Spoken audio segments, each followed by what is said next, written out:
thank you very much for making the effort to be here at this conference in such a wonderful space.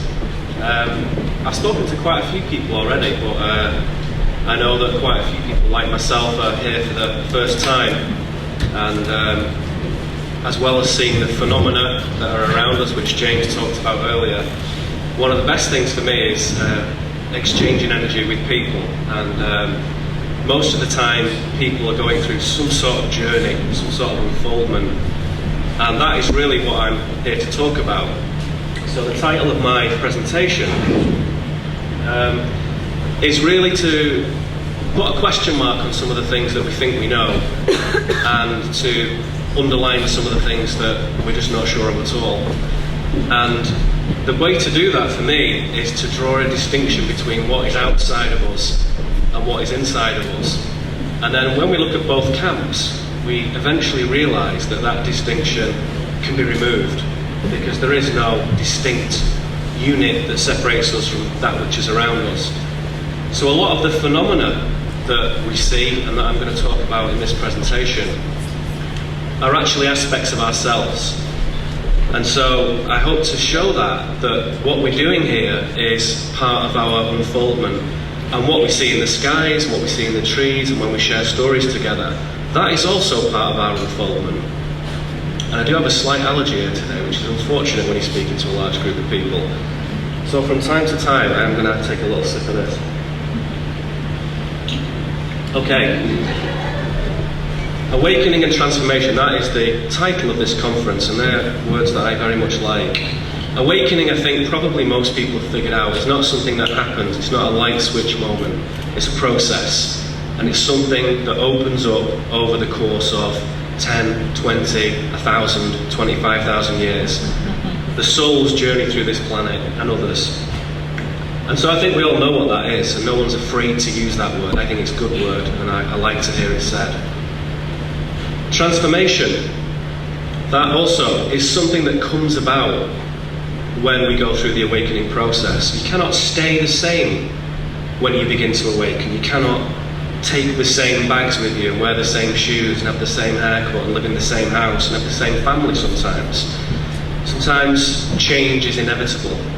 And the family in the broadest sense, not just your biological family, but also your spirit family, the family that you meet as you go through life, the new families.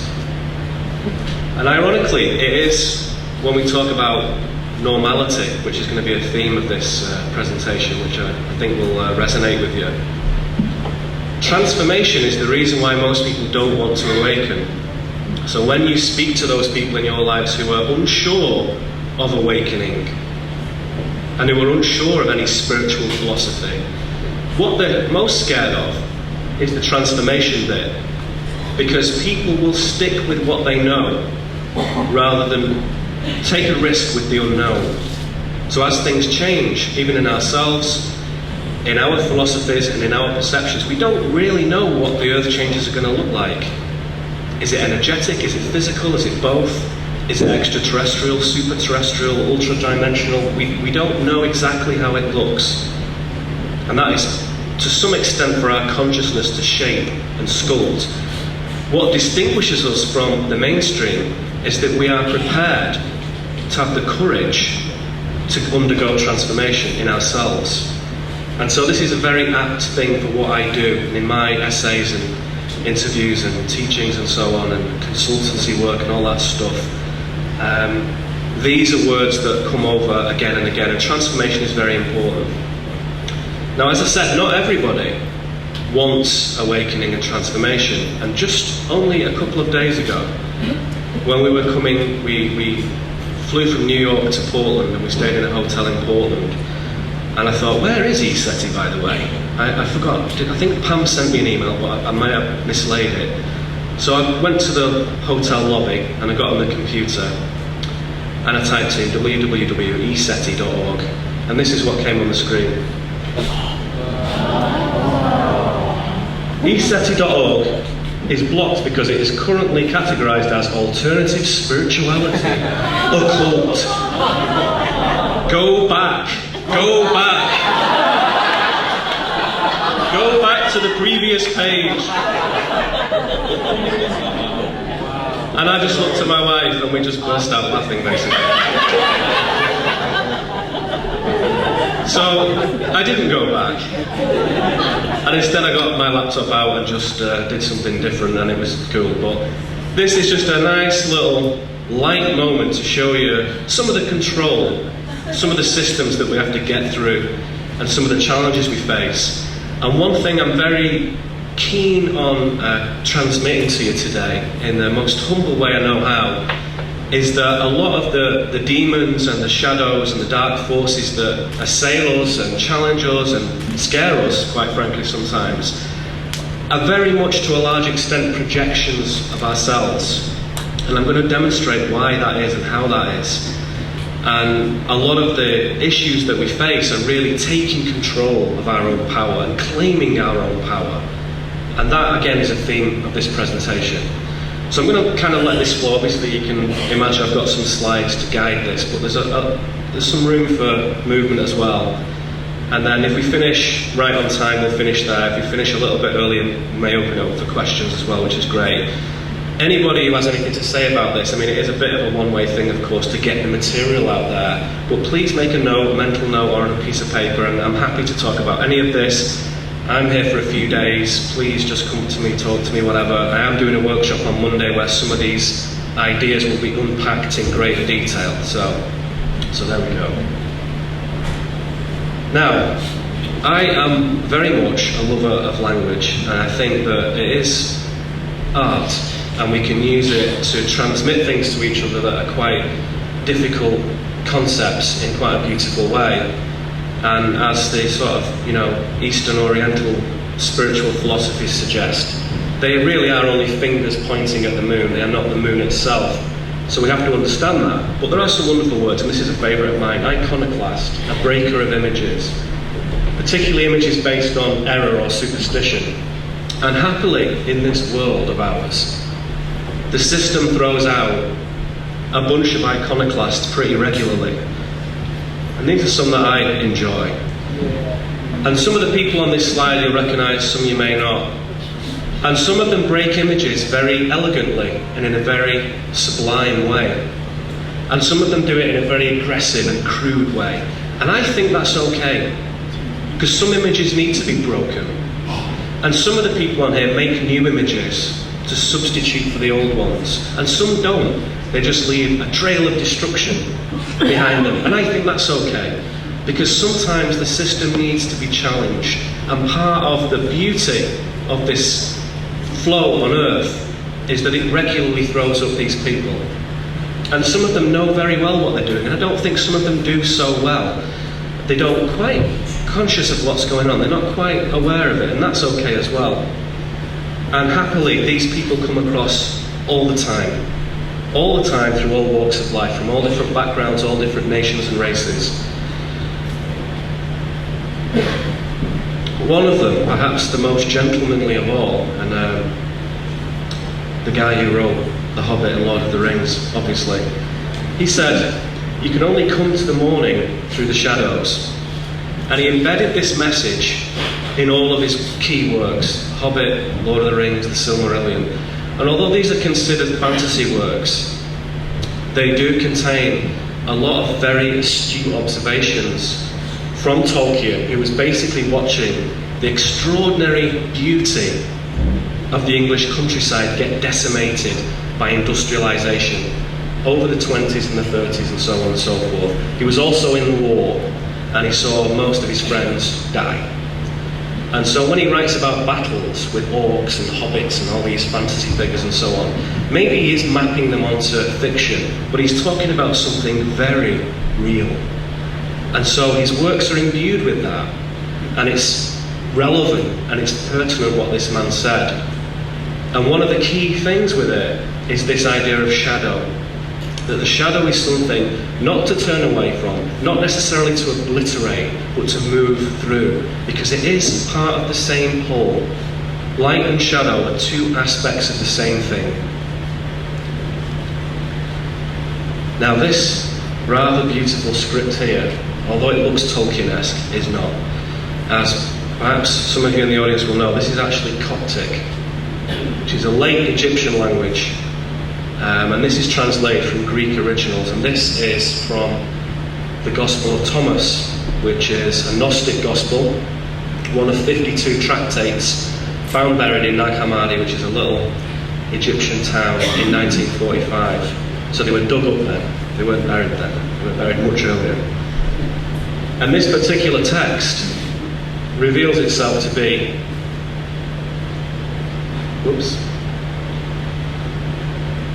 at the start of the text it announces what it is. These are the secret sayings which the living Jesus spoke and which Didymus, Judas, Thomas wrote down. And they're written on papyrus, which is like the pith from the papyrus plant, and bound in leather, and they kind of fall into bits. And the translations are not entirely reliable, because not only are they Coptic, but they're from these Greek originals as well. And the translators in some cases did not understand what they were doing. But the fact that they exist at all is remarkable. And for anybody who has thrown the baby out with the bathwater in terms of religion, this is a case in point of why that's not always a wise move. Also, just as an aside, Thomas in Aramaic and Didymus in Greek mean twin. And in the Syrian church, as you can see, Thomas was recognised as the brother of Jesus.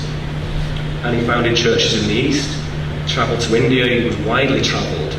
So the whole mythos of Jesus is completely different here. It's a completely different tale.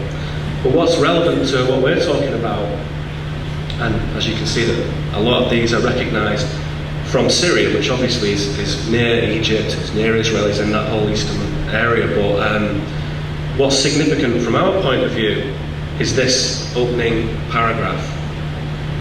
And I'm going to let you sing that in. I'm not going to read every slide that I put up. You can read that for yourself.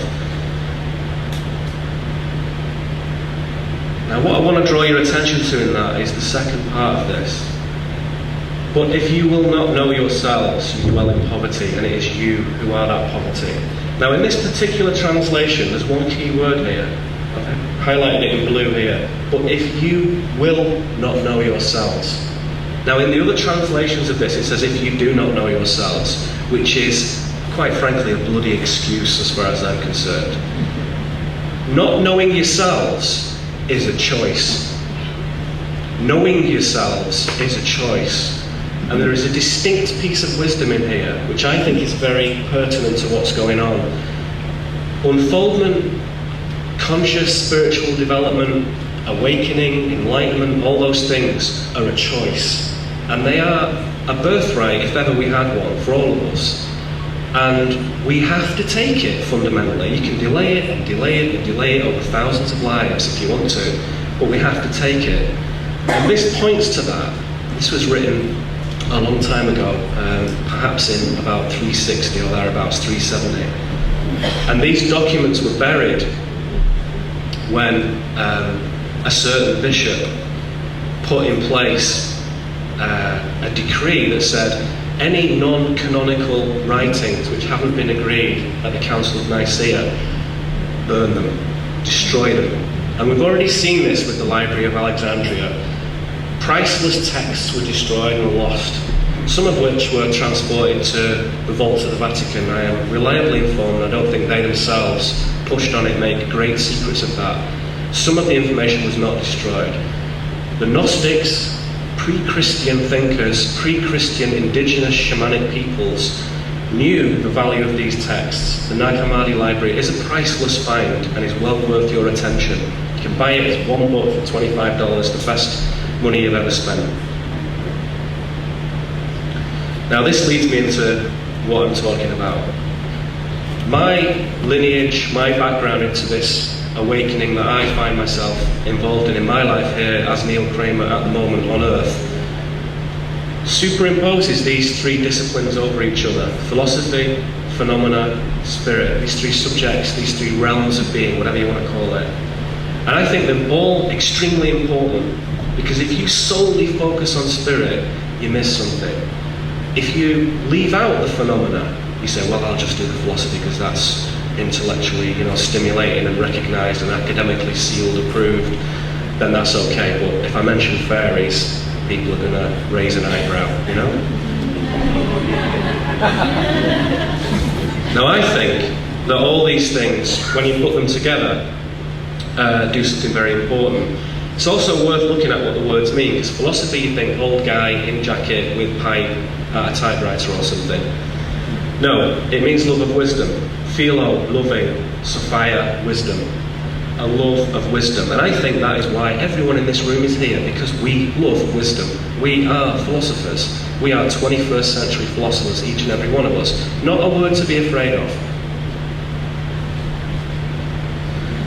Now, most people think philosophers, yeah, it's these old guys from Greece with beards. And they all do look remarkably similar, don't they? You probably recognise some of them. And they did do some remarkable things. If it wasn't for Plato picking up some of the earlier knowledge, we wouldn't really have many resonances about Atlantis, of all places, straight away.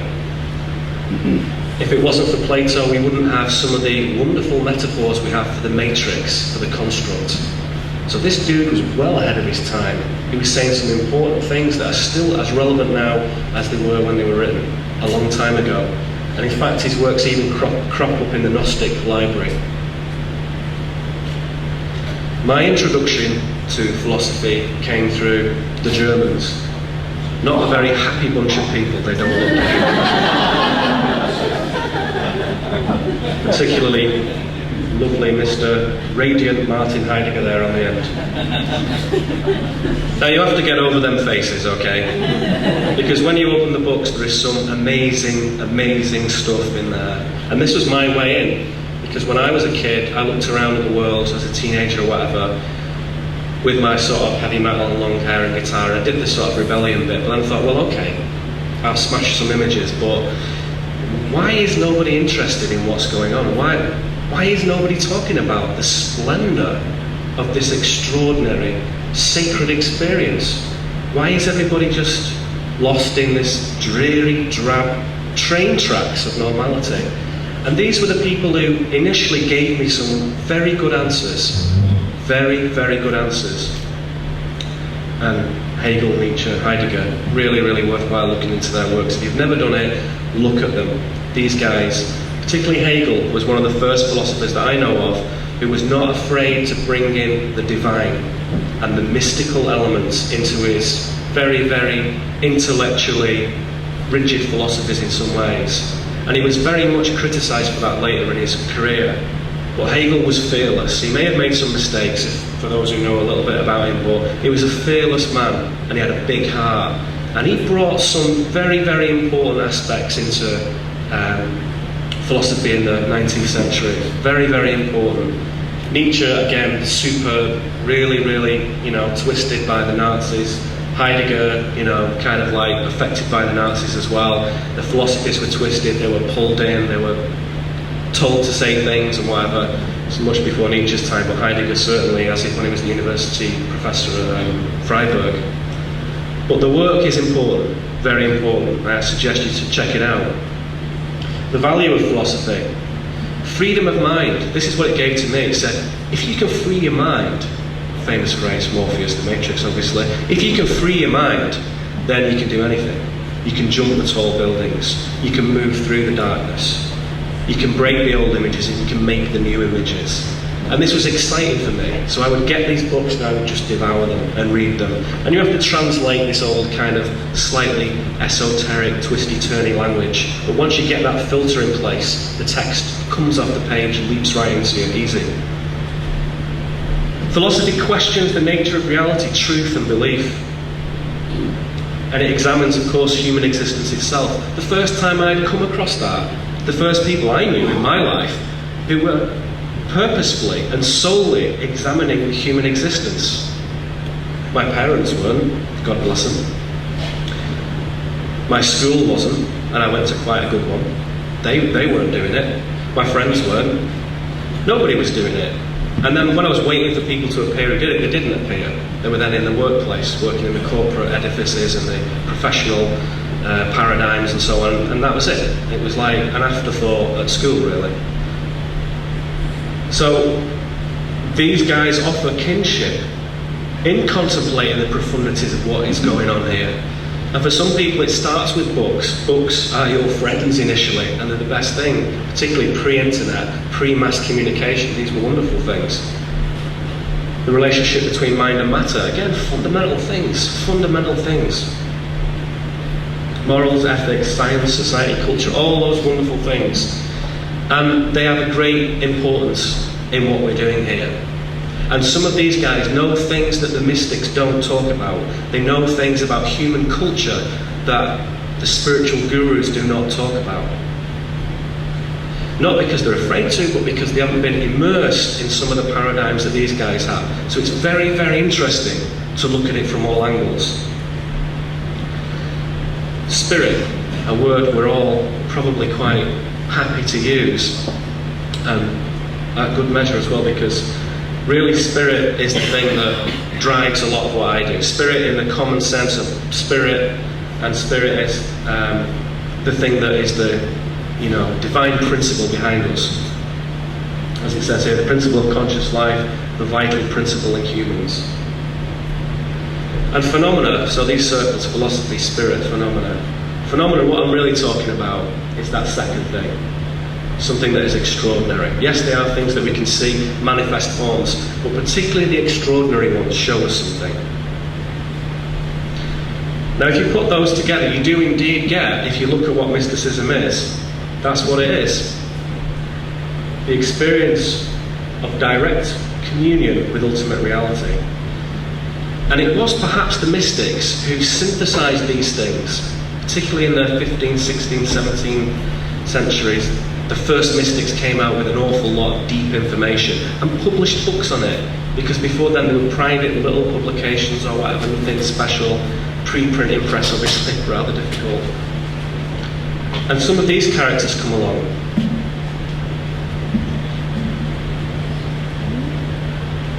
Bohm, Blavatsky, Gurdjieff. And again, depending on your background, you may think, oh, Blavatsky, yeah, strange. Gurdjieff, a bit of a trickster really, a bit of a cheeky guy. He kind of played the guru a little bit. Bohm was, a Christian, he had to be very careful what he said. He couldn't really let it go, because although he actually by profession was a shoemaker, he lived in an era where if the church didn't like you, your life got pretty difficult really quickly. Nevertheless, these people brought us some phenomenal information really, really early on, before anyone else was doing it. Now there are others, and you may have names that spring into your mind saying, well, what about this guy? What about this girl? What about these people? I could go on and on with these. These are the ones that have touched my life and have made a difference for me. The principle of it is the philosophers, the mystics, whoever they are for you. The point being that it is the mystics, particularly in the value of what they do, that have a special emphasis on direct personal experience. And goodness knows, we all know what that's about because you've come here.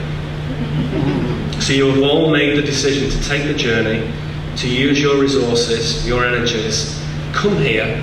Some of you know it well, some of you are old-timers, some of you are new, some in between, whatever. But to come here and bring upon yourselves a direct personal experience, because that is what really turns knowledge into knowing. Big difference. We've all got knowledge, everyone can have knowledge, but knowing, that is a fusion of information, of wisdom, and of experience. And that knowing is priceless. And you may want to see a UFO, and that's cool. And if you see it, it's actually what happens afterwards over the coming weeks when that integrates into your life that is of value. Yes, the experience is fun, and that's brilliant. And I'm whooping out in the fields with everyone else, believe me. But actually, it's how that integrates. It's how that broadens your view of what we were taught to believe, and how that challenges your beliefs about what is real and what is not real. The mystics fundamentally acknowledged a multi-dimensional universe. They talked about planes, about etheric realms, about strata, bands, seals, chakras, before most other people even knew of any of the Eastern and Indian religions. Certainly not in the mainstream. You had to be very wealthy and very privileged in England in the Victorian era to even get any of this information. They were also not afraid of the arcanum. The arcanum is a alchemical sort of word really for the old texts. The old texts that perhaps don't present themselves very readily nowadays, and they kind of like emanate from Egypt, typically. And very esoteric this, before that Atlantean texts. And then it goes to the east, then it goes to Rome, then it goes to England. And there's this strange journey, this arcanum. There is one sacred text, and it passes through many realms and many eras, and it changes shape and it shape shifts and it acquires things and it drops things, but it is essentially from a single source, I believe. The mystics were the first to boldly recognize these scary words: Atlantis, Lemuria, Hyperborea, chronologically vast, distant places that most people say, Atlantis, Lemuria, Hyperborea. Are you taking your medication? What are you talking about? Hyperborea, what's that? These are the civilizations that preceded us. These are our ancestors, some good, some negative, just like us. These are the civilizations that were there before the planet does its cyclical reboot. Earth transformation is another reboot upon us, really. It's happening now. And then will be another little comma on there for some other presentation in the future. They also, crucially, as Hegel did, recognise prime creator, God, the divine, the angels, something completely transcendent, away from individuated consciousness. And certainly when I read the words of Jacob Boehme, we were cleverly had to disguise his stuff because the church was so touchy about it, obviously, as you can imagine. The way he writes about God is extremely, extremely beautiful, and I would kind of challenge anybody not to be moved by it. And the relationship between a human, a single human, and this vast creator is very beautifully described in this guy's work. They also perceive the control system, the construct, the matrix, the bad guys, the stuff they put out there to restrict things, the inner shadow, and they perceived it as a projection of the shadow from inside. And they have what I think is key, and that's what this is all about, my presentation, a multidisciplinary approach. Don't just be a guy floating with your white robe on. Don't just be someone being academic and scholarly. Don't just be serious. Don't just mess about all the time. Do all of those things. Do all of them. Be the Renaissance man. Be able to do everything. And it gives you the view that there is actually a thread that runs through these things. Occultism, hidden knowledge, as you know.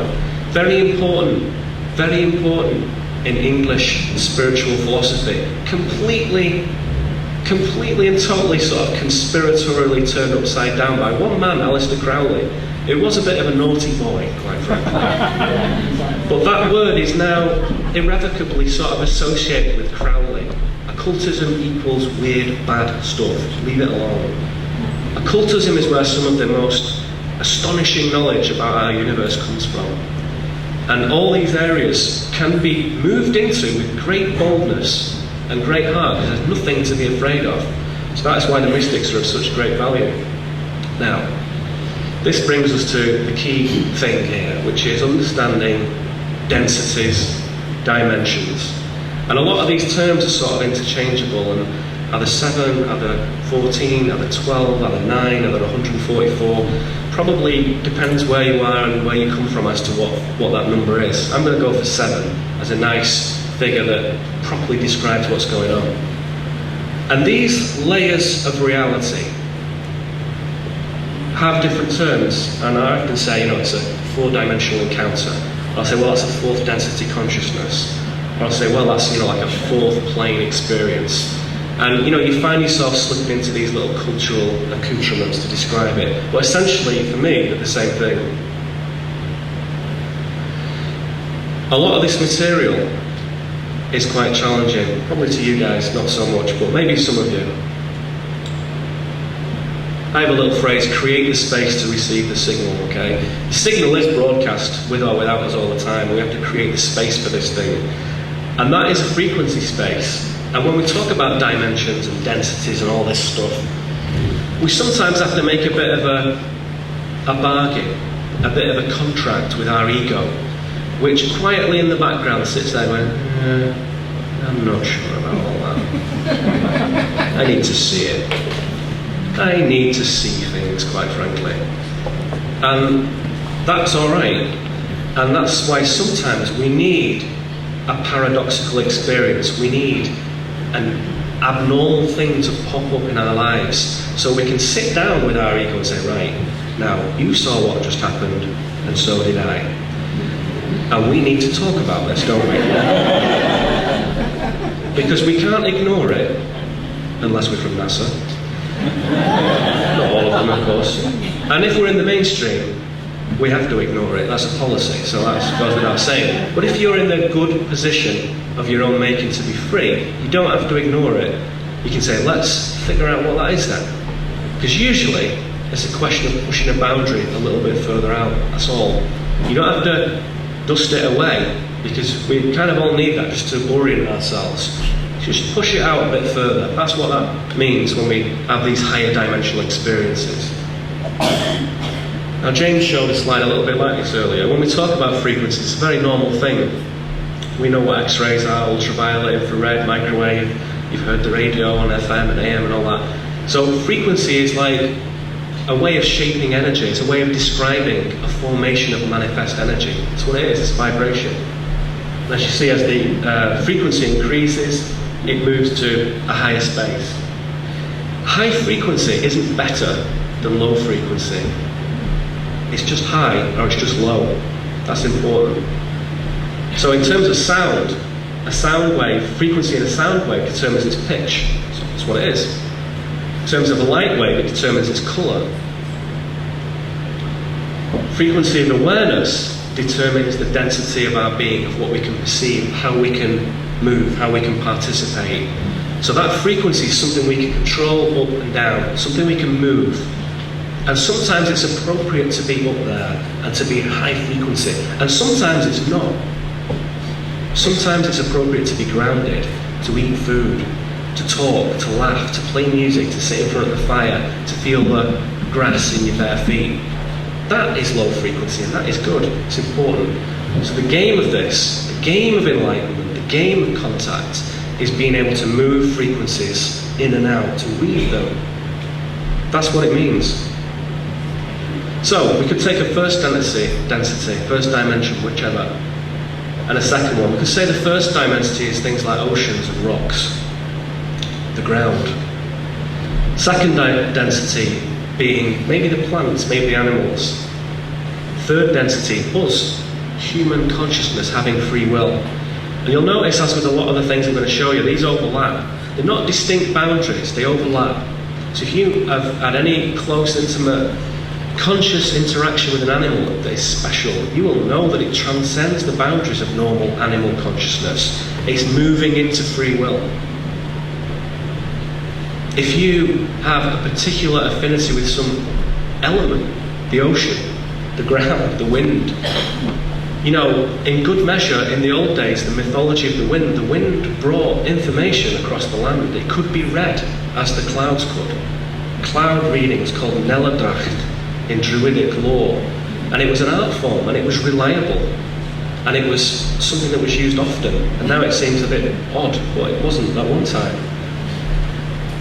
And then we get fourth dimensional experiences, and I agree with James's mapping of this, that the 4D is kind of like a bit of a weird zone, that you do get higher entities in there, but you also get the last dregs of people doing pure service to self, rubbishy, negative, destructive, you know, narrow stuff. But again, they overlap. And if we span that out to the 7 dimensional spaces that I'm going to propose to you, it overlaps like this. And in the middle of it, if you equally space them, you get a little heptagon, or a septagon, 7-sided thing. Looks like that. And that shape forms the basis of a very occult, very significant, very powerful symbol. You see at the bottom, in English it's the seal of the truth of God. I'm not going to go heavily into that, but that is not possible without that shape. And it is a description of reality and how it hangs together and how it works. In sacred geometry, this shape is very important. It informs a fundamental design of everything. Very important. That number 7 is very important. Cymatics, moving sand or water or metal filings on a plate that vibrates and putting tones through that plate. You can produce this shape very easily. You can see at the top there, and at the bottom it's inverse, one's upside down, one's the right way around. That's exactly the shape that I drew. I just shrank it down proportionately exactly the same. And that frequency is the alpha brainwave state of very calm, meditative state. This is often called the bridge frequency. Very important, the bridge frequency. So it's good to get it right up there. It's sometimes good to get it really low as well, to go into a very, very low state. That frequency connects all the others. So, if you rearrange these circles in a different place, I'm going to pop the 7th dimensional one to the top and then fold the others into it like Russian dolls, nested into each other. You get a different shape, which I'll come to in a moment, because I thought it was the next slide, but it isn't. This one here, if we spin them around as we did before, but instead of putting the 7th one in an equal space, put it in the middle, is a sign, I believe, that's on the front of this building, which is the flower of life. Very important, again, extremely important sacred geometry code. This code unwraps a lot of crop circles. This code decodes a lot of mysteries in science, in quantum physics, in sound research. The distinction between sound and form and matter is very, very slight. This is a dance of energy that is like a sound waveform, essentially, and it's encoded into this shape. For the Kabbalists, the occultists, European mystery schools, this Sephiroth can be mapped very precisely onto this shape and can be brought into great clarity some extreme mysteries of life from this shape. And these things go on and on. And this is what I was going to take, and then I lay them into each other like this. And we could say, for example, these are the different densities, these are the dimensions. Now notice, they're not separate. They enfold each other. So our 3rd dimensional space enfolds the 2nd and the 1st in the same way that the 4th enfolds ours. So as you go up and up in the dimensions, each one enfolds the preceding ones. This is why what we do, sometimes in our own haphazard, slightly messy, human, cramped way, affects the 7th dimensional beings. It affects them. Maybe not tons, maybe a little bit, sometimes more than others. It certainly affects the 4th dimensional entities a lot. Any energy residing in that space, in that frequency, is affected by us.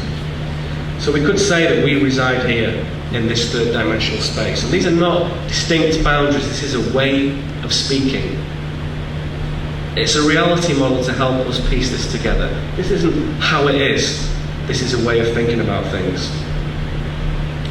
Now we could say, well, what is normality then? Is normality, as the dictionary suggests, is that this 3rd dimensional space, figuring to the standard, everything that we see around us? Or is it slightly more conspiratorial, talking about serving to establish a standard? What is normality?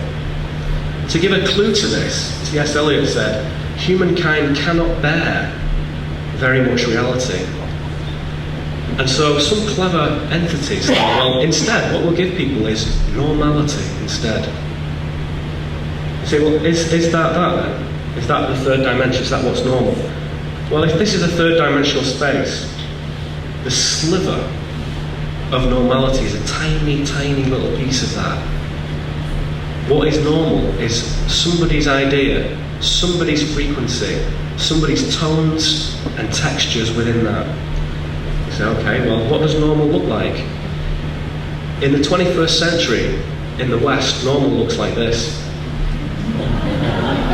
Yeah, right. Or this. Or this. It also looks like this, and we all know what these are, and they're pretty bloody handy, really, aren't they? They help us to do lots of things, be in communication, put media together. It's this, it's going to university, it's doing well. It's doing well, making your parents proud, giving them a return on that money they spent on you. It's this, conflict, war, bloodshed, death, triumph, victory, valour, all those things, important, you can't deny it. These guys are putting their ass on the line every day, we know that. Should they be there? Are they there for the right reasons? Do they know why they're there? They're wider questions, but this is normal. This is what normal is. This is normal. This is normal. This is normal. Justin Bieber, my favourite.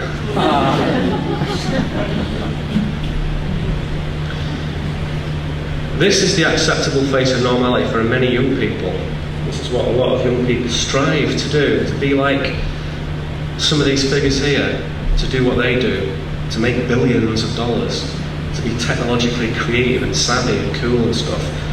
For me, I can't stand the sight of these people. I'm sorry. When Steve Jobs gets up and waves his iPod, I just want to shoot the guy. So I lower myself when I do that. I'm sorry. You know, I'm not interested in the technology particularly. This is normal. These are the bad guys. 2 down, 2 to go. You know, that's the story, isn't it? That's the story. These are the bad people. And then something nice. Oh, look at that image there. Oh, lovely British people, strange monarchy things or something. How privileged we are to be able to wave to them. Us lesser mortals. And I'm sorry for people who like princes and princesses, but this isn't really princes and princesses, I'm sorry. It's something different. And last but by no means least, just watch the eyes.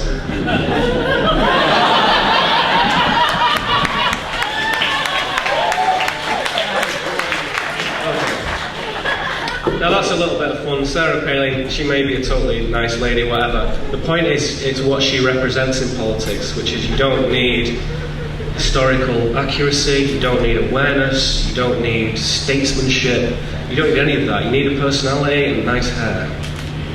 And it's not on her. I could have chosen loads of British people you may or may not know. Anybody. I'm not picking on her, it's just she represents that. She may even be being used for that purpose against her own conscious will, I don't know. And this normal signal, you know, we're doing such wonderful things here. I have to apologise for bringing that normality into your heads, and we're going to wash it away very quickly, don't worry. But that normal, how is it propagated? How is it made to be so important? It's talked about. It's repeated. Every screen, every page carries that signal of normality. Talk show hosts, you know, all these people, you know, I'm using ones that mean something more in America, but obviously I could choose loads of different things. This is entertainment, politics, fashion, music, movies, normal. And then the serious normal. We talk about it on the news.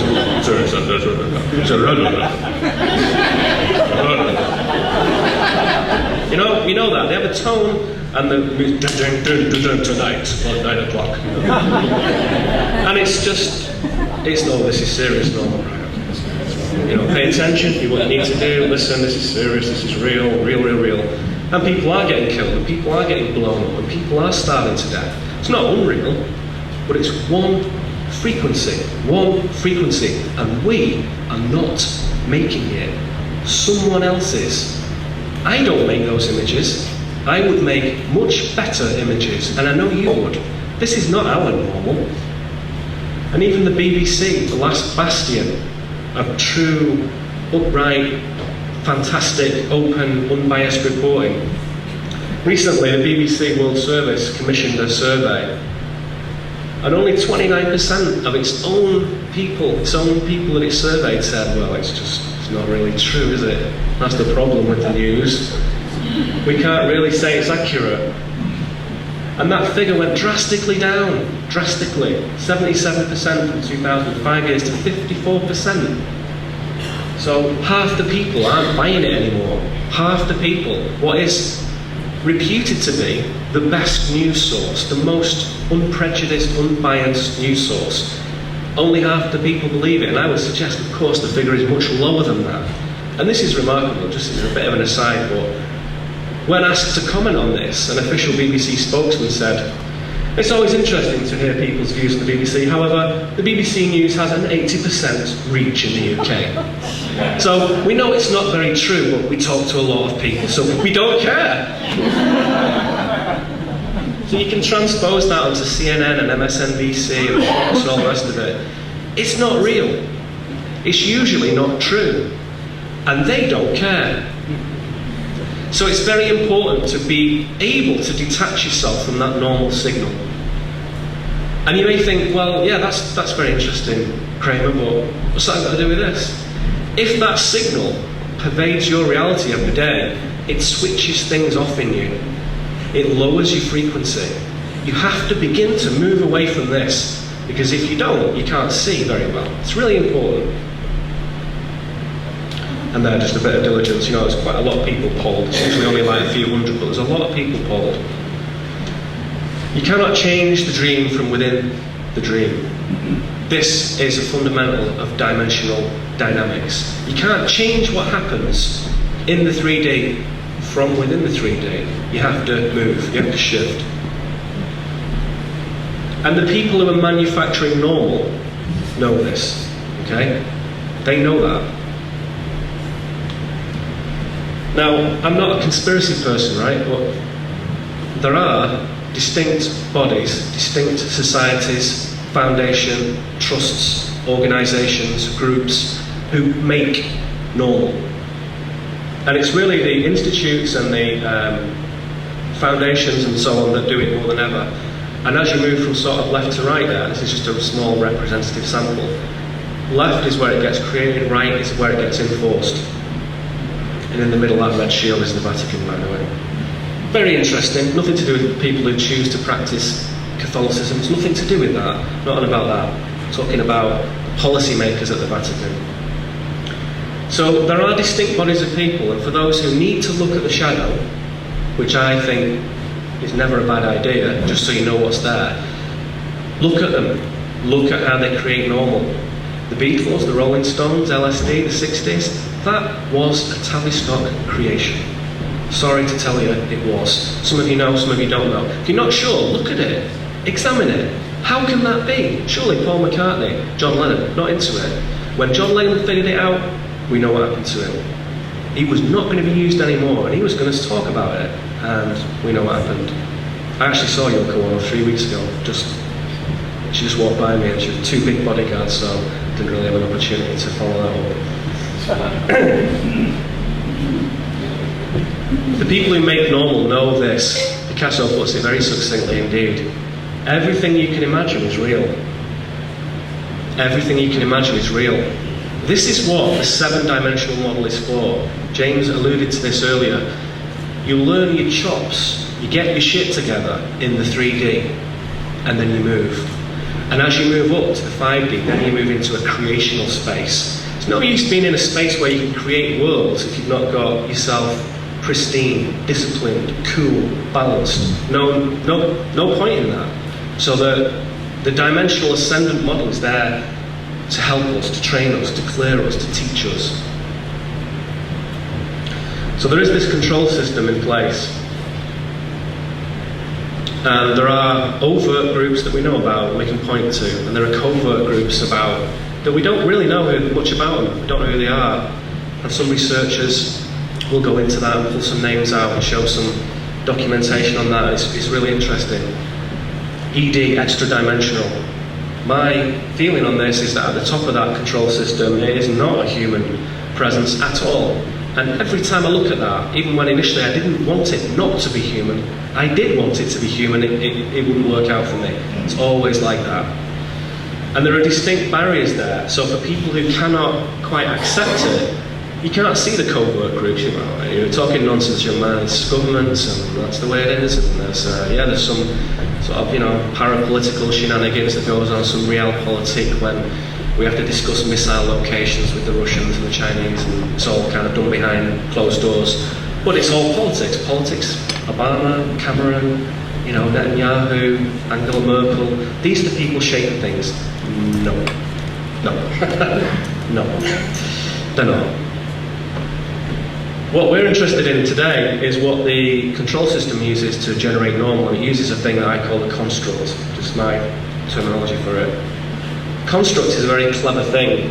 Half of it is synthetic, half of it is organic. The organic part is what Hindu spiritual philosophers might call Maya.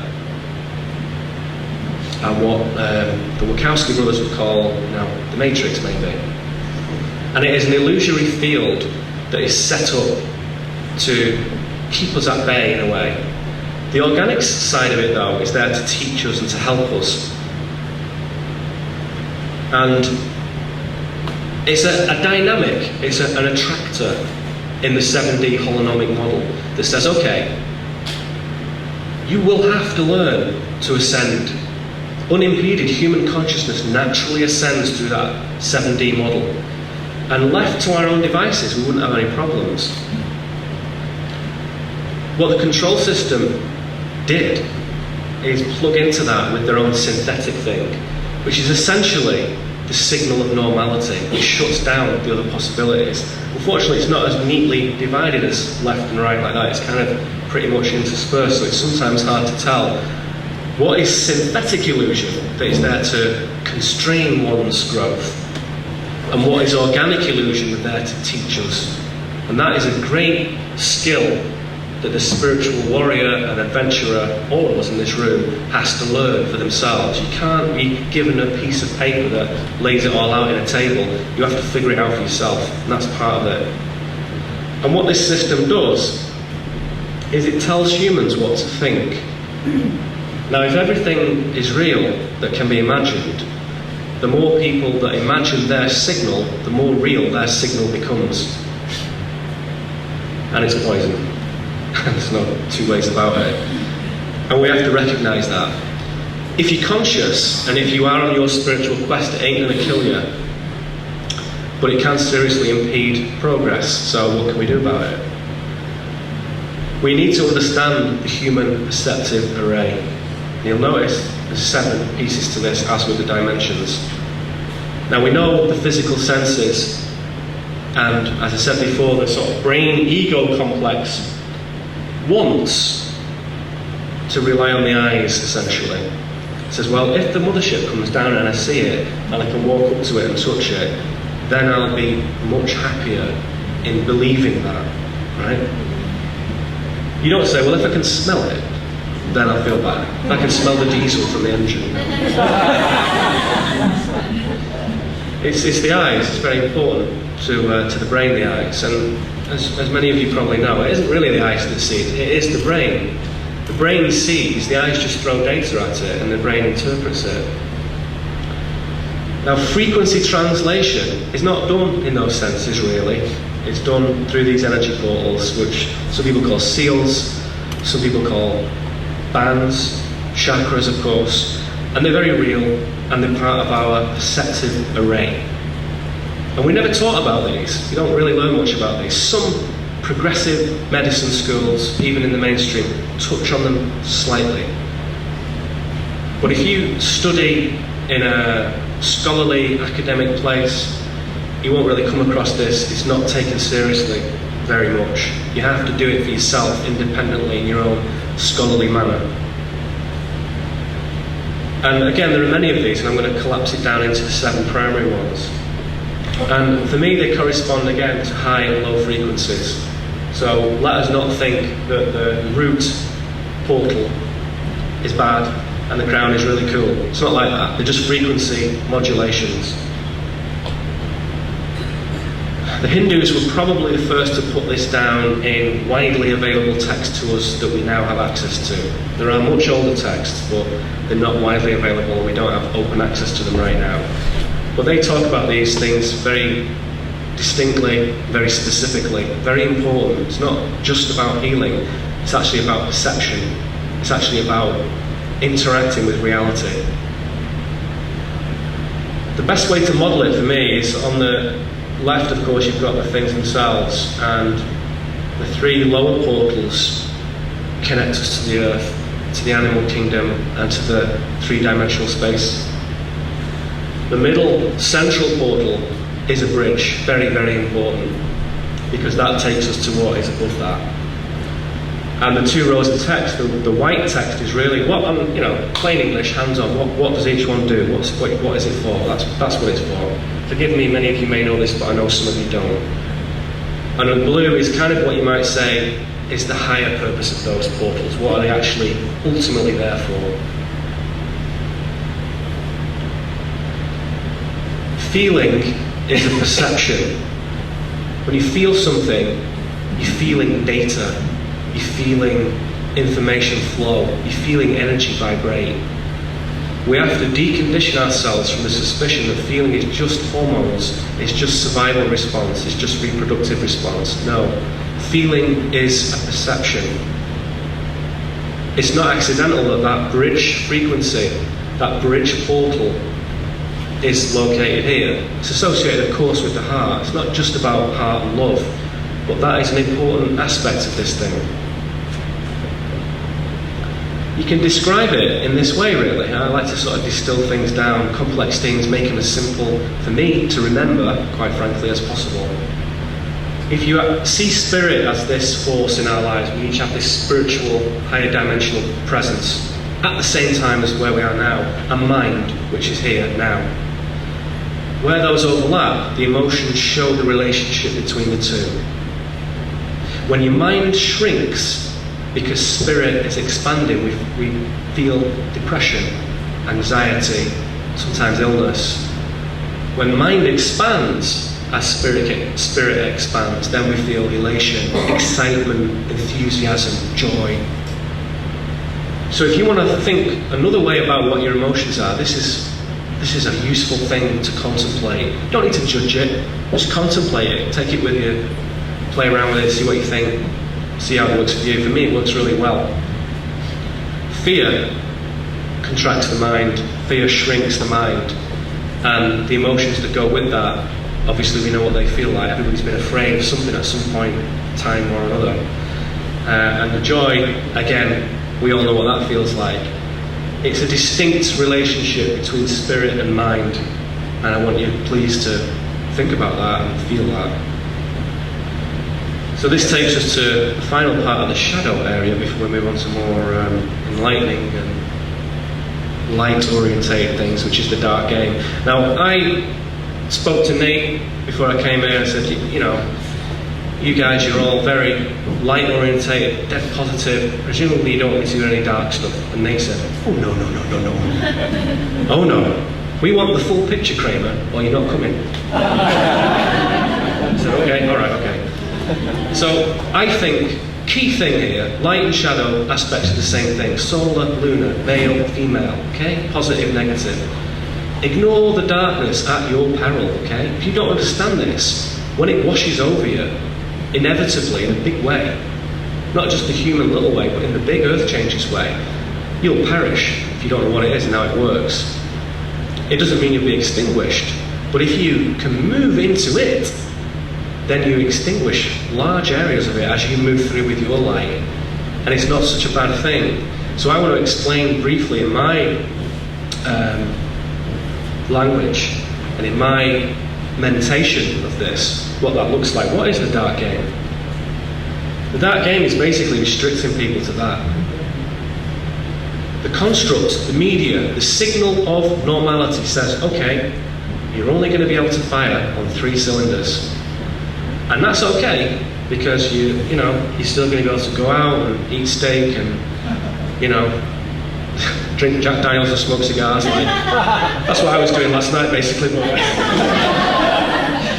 But it means that gratification, that physical, sensory aspect of what it is to be an intellectual, physical animal, is fully fueled. And so you're beginning to see the relationship now between the dimensional spaces on the left and the energy portals on the right. If you cannot modulate frequency through this bridge portal, through this heart chakra, you cannot have 4th dimensional experiences. And the control system is well aware of that. And that is its only game. That's all it can do. That's all. And it's a game of manipulations. It was just going onto the subway to go to the dentist the other day, which was a nice fearing both experience. This was a poster there, which, as I was thinking about what I wanted to talk about, the universe throws this little image in front of me, so I just thought that was quite interesting. Manipulation. And often, if people talk to me about this, they say, well, yeah, the dark game, right, okay, I can buy that, yeah, I get that, I don't have a problem with that. But why? why this negative stuff? You know, why don't we just all evolve, you know? Why is anyone being negative? Why is the control system? Why doesn't it just nuke the whole place? Why doesn't it just mass, nuclear, neutron, atomic, vaporize the whole place? You know, why mess about with all these little control systems and dark deceptions and stuff? This is dimensional predation, okay? So, very much an important and yet dark thing to be conscious of. If you talk to James and the SETI guys about this, they're like, yeah, we know what this is, yeah. It's normal, you know, you can see the big fish eat the little fish, right? Yeah. And that is essentially what this is. There are terms for these predators,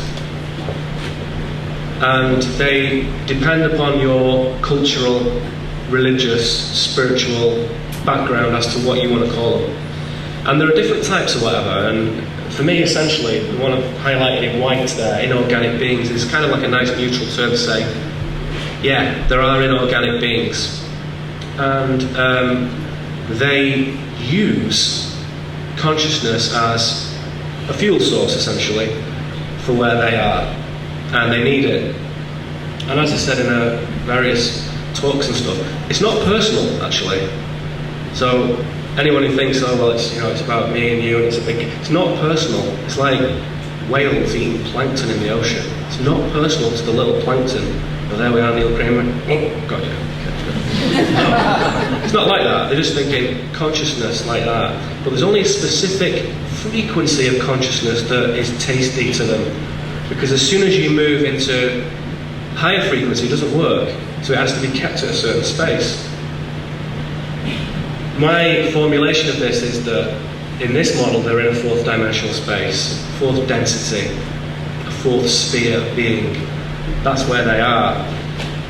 If you find yourself having moved from first to second to third, and you've lived in what many alternative and new age and esoteric communities, if you like, call service to self, STS, service to self, service to others. If it's very selfish and very negative, you can actually scrape by into the fourth dimension. You can get there by being a selfish bastard, really. And they're quite scary, selfish bastards, particularly the draconians, you know? They're not very nice entities, if you want to think of it in that way. But there's a certain threshold, which for me, in my feeling about this, is there, which is that once you're at that space, you cannot go any higher if it's all negative, selfish, narrow, destructive, me behaviour. You cannot ascend to a fifth dimensional space if that's the case. The universe will not permit indefinite stasis, however. It won't let you just sit there and just say, well, I'll stay here then. I'll stay in the 4D where everything's cool and we've got our dominion. Who needs the 5D? I'll stay here, thank you. That's fine with me. You can't do that, so the universe introduces entropy as a fail-safe mechanism. So the only way to offset that entropy, that deterioration, is to siphon off energy from lower realms. So there's a constant upkeep of energy. If you're negative and you're in a 4D space, you need to feed, like a vampire needs to feed, just the same thing, okay? And that is largely, not exclusively, but largely responsible for what is negative here on Earth. And many shamanic peoples, Native American peoples, European shamanic indigenous peoples, like the Druids, like the Cathars, like the Gnostics, saw this and had descriptions for it, had techniques for it, had accounts of it, and they said, this is kind of the way it's always been. And actually, it's actually fundamentally there to help us in a way, because it's the extreme negative which we can use to bounce off, you know? Because if it was all super easy all the time, you know, where would the growth be necessarily? You know, it would take a long time and maybe move very slowly. It's a very high perspective, a very zoomed out view to look at that. Well, that's what many of these people said. So they have to take the energy from the 3D space. What's really clever is not only did they do that, but they figured out over the millennia, it's even more effective if they get us to take it from the realms beneath us, and those realms from them. So us destroying this planet and treating the animals and plants like shit is part of this siphoning, this dimensional predation. It's not all our fault. We have been encouraged and supported to do this.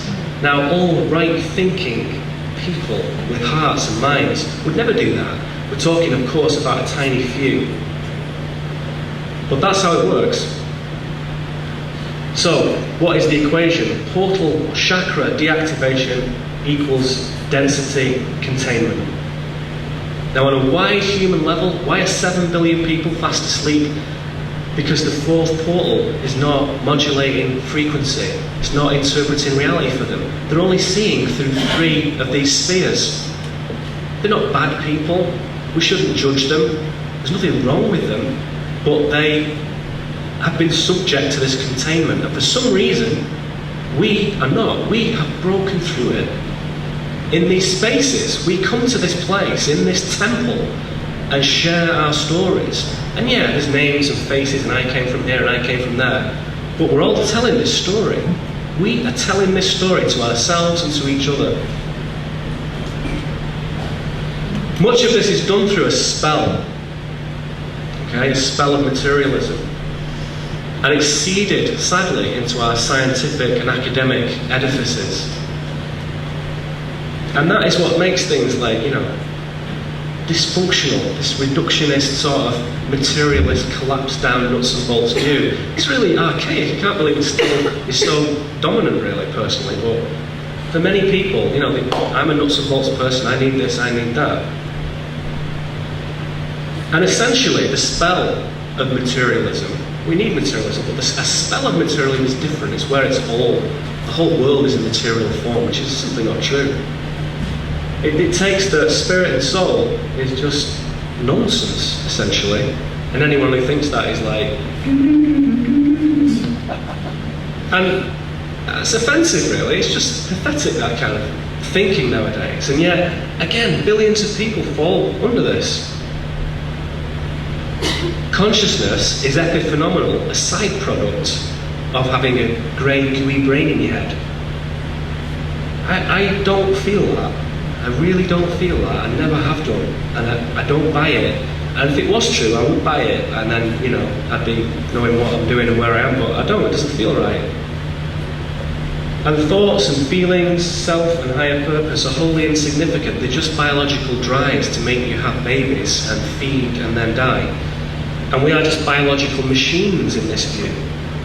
And of course, this isn't true. This is a spell. This is a delusion. And the more I've looked at this, really hard look at it and think, okay, if this is real, I'm going to have the balls to accept it. And look at it openly, with neutrality, unbiased. I'm not necessarily born the spiritual warrior. I was born of the Matrix like many other people. But when I come to look at it, I think, no, it doesn't feel right. And I trust that feeling. This is not true. This is not true. So if you're limited to those 3 portals, this is your world. A beautiful world in many ways, and God knows here, it surely is. But some of the other things that we can talk about here, like these things, and these are my guesses for this stuff, so don't get too upset if your thing's in the wrong category, but you get the general gist of it. This world is closed off to most people. So if you say Atlantean contact, or Pleiadian mothership, or celestial creators to people, they just think, yes.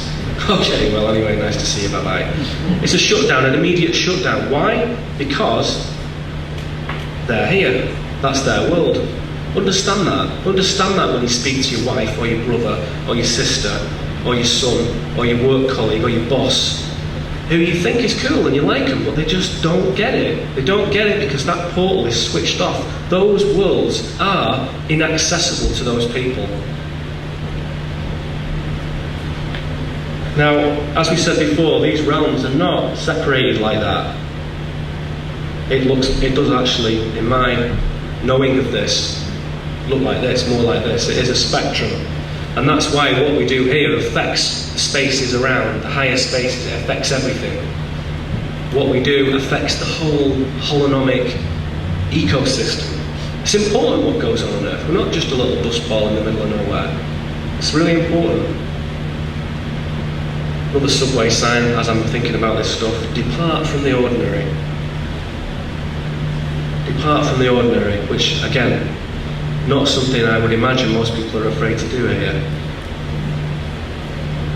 One of my heroes, this guy, in his dualistic self here, Patrick McGowan. And he said, unlike me, many of you have accepted the situation of your imprisonment. And aside from creating a fictional character called the Prisoner, where this is explored in a fictional context, McGowan was also a very harsh critic of the construct as we've seen it here, and of how normal is created. He didn't like it, and he was continually falling out with the studios and the Hollywood people about this stuff. Contracts were broken, millions of dollars of his personally were lost because of his principles about this, and I admire him for that. So, what do we do to change the game? The most important thing we can do is acknowledge that word for starters, game. Don't take it too seriously.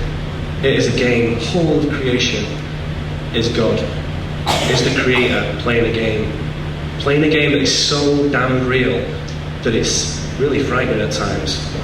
But it is a game. There's a dark game, there's a light game. And when you start to see this, you're then put in a position where you can begin to change that game. And it all starts with this. This portal here, okay? That's where it all begins. Now, as we know, this thing, the heart portal, the heart chakra, to be honest, maybe 15 years ago, if somebody said, oh, it's all about the heart chakra, I thought, I think that kind of thinking is not appropriate anymore. I think it's not appropriate to do that anymore. If you can't talk about emotion, feeling, heart, you're just drifting, really. That's not appropriate anymore. And everybody who is seriously into this knows that. Now, this thing we associate it with this organ in the body, of course, it isn't really there, but we've begun in kind of astrological sense to associate certain characteristics with it. But actually, if you look at druidic systems of healing and Asian systems of healing, have these spaces and say, well, it's actually there, really. Technically, that's where it is. And if you speak to Mesoamerican shamans, they'll say, well, actually, it's there. And there's this little fella called Carlos Castaneda who wrote these books in the 70s, and he called it, in a semi-fictional manner, the assemblage point. But it is actually, in Toltec shamanism, is a legit thing. And what they're saying is, what's special about that is that is the seat of your perception. And that is the fulcrum of your perceptive array. And the difference between a spiritual open person and a despiritualized closed person is that is stuck in the off position, essentially. And that is the malady that affects society today, and that's done for a long time, is that thing. And so when you say, can it really be that simple? In my view, yes, it is that simple, and it's done through this spell of materialism and this sliver of normality.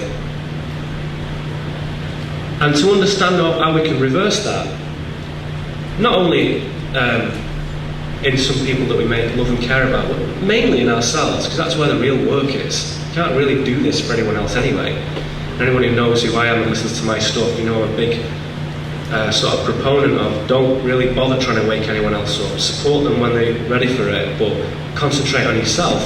Because once you figure out that you're connected to everyone anyway, if you lighten your node up, or you power up your node on the network, it affects everyone around you.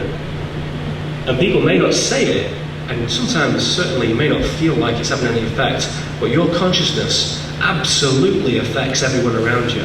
You don't need to open your mouth, It really does have a significant effect without you doing a thing. So in this way, working on yourself is actually quite a selfless thing to do. It's quite a compassionate way of being.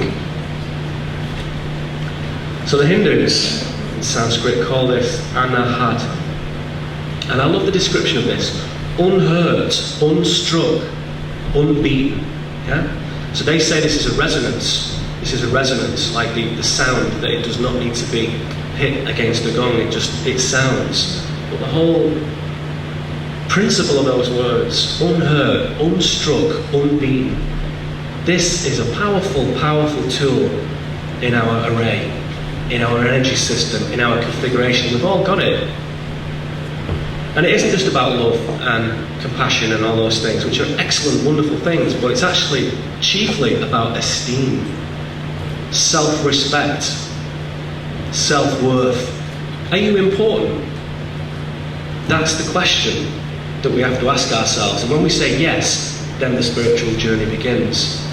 Is Neil Kramer important? Is Bob Smith important? Is James Gilland important? No. We're not saying that. Of course not. But the flow of consciousness, that is what's important. This vessel, this clear channel, that is what's important. So we're not talking about the selves.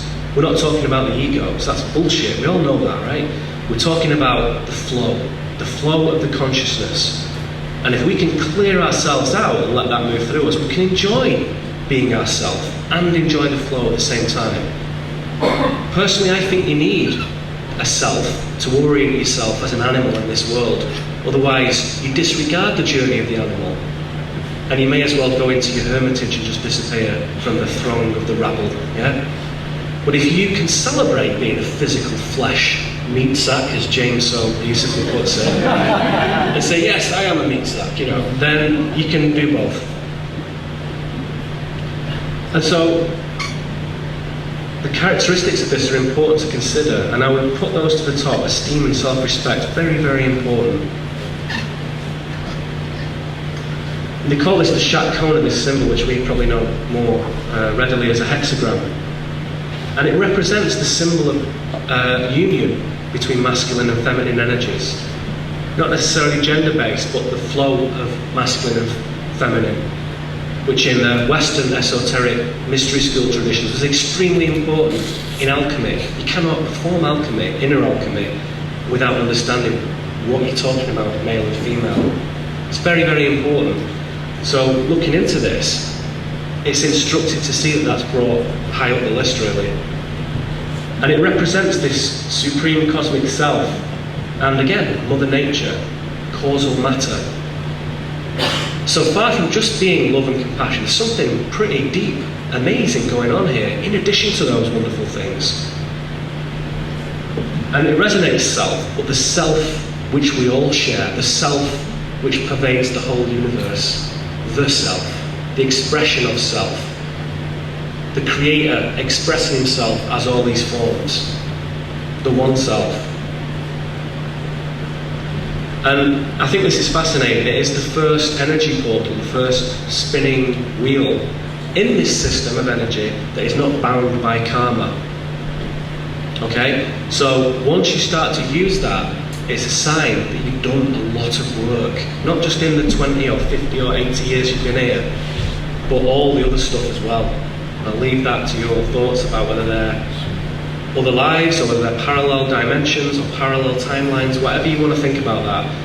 If you're starting to work on this, and you know when you're doing it, you've done a lot of work already, because you can't do that unless you've done that. So this is a sign that you're moving away from karma. And when that happens, guess what? That 4D space begins to open up. So it's very exciting, it's very interesting. It's not limited to just those egoic frequencies from the lower vibrations, which are fine, but not exclusively. It's bad news if that's all you're doing. And the siddhis, these minor side effect powers, many Buddhists and earlier Hindu philosophers where the Buddhism sprang from, essentially, they say, oh, don't worry about these, should forget these, ascended masters are not interested in this stuff, they just pop up and then you ignore them. Yes and no. Loads of people are interested in these things, and when you see them, as James showed us some photographs of things, they are remarkable. We're not concentrating on them, but they are symbols of progress. They are signposts, markers along the journey to say, you know what, you've come a long way. You've come a long way. So these abilities associated with this portal are very interesting. You can check these out and explore and read them yourself.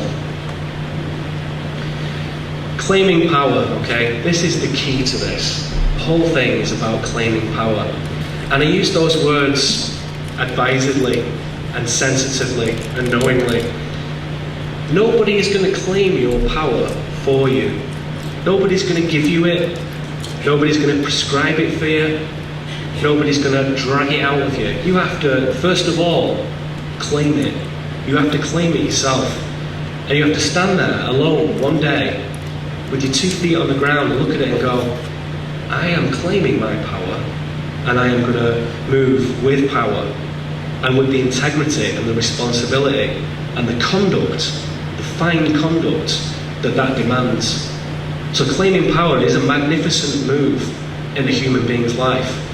And it comes with that opening, with that frequency, with that opening of that portal in the body.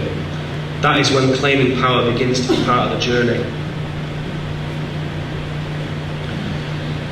And it makes us feel different when this comes about. And sometimes people go off track with that and think, I'm one of the special people now. And, normal people just piss me off. And that's all right now and again, privately, a little bit, okay? But it's not true in the sense that it isn't real. What you're really saying is that I wish more people could do this because this is brilliant and this is a bigger world and this is a truer world. And I would very much like to be able to share this on a more regular basis, in a more open manner. And so with claiming your power comes certain responsibilities, which are good ones. And one is recognizing in oneself your own absolute sovereignty. You are a sovereign being, and nobody, nowhere, no when, no how can tell you what to do. You are sovereign. Only you can do it. And to claim that as part of your power comes a responsibility to say, if that is so, then I must move with grace, mustn't I? Yes, you must. I must move with integrity. I must move with purpose. And I must move in a meaningful, respectful way. Because remember, this is going to bridge into a higher dimensional space. So this is part of the training. Claiming power absolutely demands you move with integrity. You cannot be inauthentic and have power. It crumbles. It blows up in your face. Recognize the multidimensional nature of yourself. Those spaces that we looked at, I feel we exist in all of them at the same time. I don't even think they're sequential in like reincarnation cycles. I think they're all at the same time, parallel. And I think the 7-dimensional me can come back in my darkest moments and say, you know what, it's going to be okay. Just keep going. It is going to be okay. You're going to grow and you're going to heal. And sometimes those guides, those visions, those dreams, those experiences, those synchronicities, are me and you speaking to yourselves. Your future advanced self, even now, the self that where you are now, where you've achieved so much, going back to that time, that difficult time in your life when everything was super crap, and saying, go back to yourself and say, it's going to be okay. It's completely going to be okay. This is part of your discovery, part of your learning, and you are loved. Only we can determine what is real. The responsibility of power, only you can determine what is real. How do we know it's not an illuminated moth? How do we know it's a fairy? What's the difference between the two? You figure that out for yourself. You figure that out for yourself. What's a satellite? What's a mothership? What's a this? What's a that? Everything is real. It's how consistent is it real for you? How true is it for you? How relevant is it for you? And where are you perceiving it from? Are you perceiving it from these lower points, or are you perceiving it from higher points? So where you perceive a thing from in that portal model determines how real it is. If you perceive it from your solar plexus area at that frequency, it's bullshit. It's not real, it's bullshit. If you perceive it one click up at that frequency, it's real. It's there. I see it. It's real. So it's not, is it true? It's, is it real? And realness is based to some degree on relevance to you.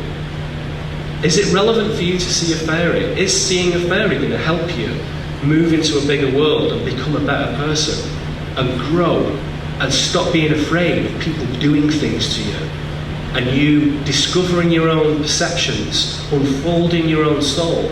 Then yes, it will be a fairy for you. That is real, and that is real. So knowing realness is a part of power. Growth, discovery, and ascension are natural, completely organic. They arise completely, naturally, without any effort. Unimpeded, human consciousness ascends. And it moves through those frequencies back into left and right beautifully, with no effort whatsoever. And we, as we change that frequency modulation and open up, once you open the bridge, you automatically have access to the others. You kind of don't know what you're doing with them. Nobody does. But you open up access to them. And if you have the fortune to be with people who do know what they're doing, you can learn from them. But that bridge portal is key to it. And that is the key to growth. As you grow, you open up this portal. When you switch off from the world and say, I don't want growth, because, like I said at the beginning of this presentation, transformation is scary, it's because you're not being informed from a place of power. You're being informed down here at your roots from a place of self-preservation, which has a job to do. But self-preservation is not a very wise visionary. It's a very immediate impulse in the human to make sure we don't burn our hands, make sure we don't drown, to make sure we eat. That's what it's for. It's not its job to be the visionary. We are powerful. We are powerful. And anybody who is ever in any doubt about that in yourself, dismiss those doubts. Because that is the difference between power and no power, is doubt. Don't have doubts. There's no need for it. There's no place for it. The power is a flowing all the time through us. It flows through our minds, our hearts, our bodies, through each other. Claim it. Claim that power, because it is ours. We are powerful.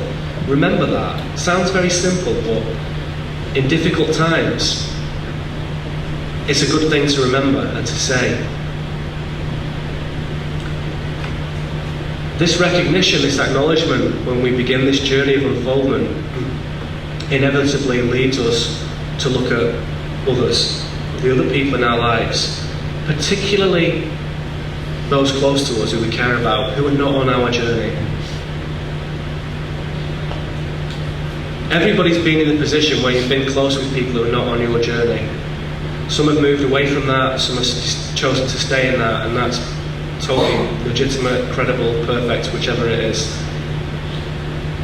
For those who are not on the journey, we should understand some things about this. Most people's portal here is not flowing, and they do not have their higher purpose available to them. Doesn't mean they don't have one, but they're disconnected from it. They do think they are biological machines. Have a nice time before you die, and that's their setup. And we may put that in fancy words and philosophies, and they might be accountants and lawyers and doctors and say, well, that's very cool and all the rest of it. But yeah, we are biological machines. You've not heard of Stephen Hawking and Richard Dawkins, just they're the cleverest people on the planet, that's what they say, so sure. If that's switched off, that's correct. With that off, that is true. You are a biological machine. And so let us exercise what I call tactful non-attachment with those who choose not to grow. Doesn't mean leave them behind, because sometimes there are mothers and wives and family, you know what I mean? It's not appropriate to do that. But you can say, I am on my journey and you are on your journey, and that's all right. Don't expect people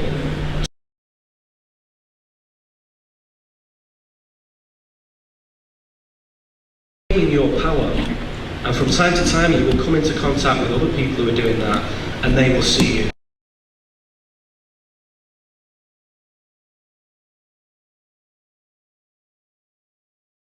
You can see somebody normal walking down the road and thinking, they're not aligned with the higher purpose. Someone else who I don't know they're coming here, I can see and think they are. I can feel it. I can completely feel it. So, if you are going to be attached to people, that's fine, because we love people, they're important to us, we share with them. We have many commonalities with those people.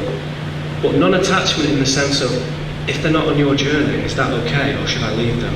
That's for you to decide, but you are on your journey. Don't worry about what anyone else is doing. And the sooner you figure that out, the sooner you can cool off about the people who are choosing not to do it. It doesn't matter. Leave them and love them. When I say leave them, I don't mean leave them. Leave them to their journey. And in a free will zone, because that's where we are, ascension is a choice.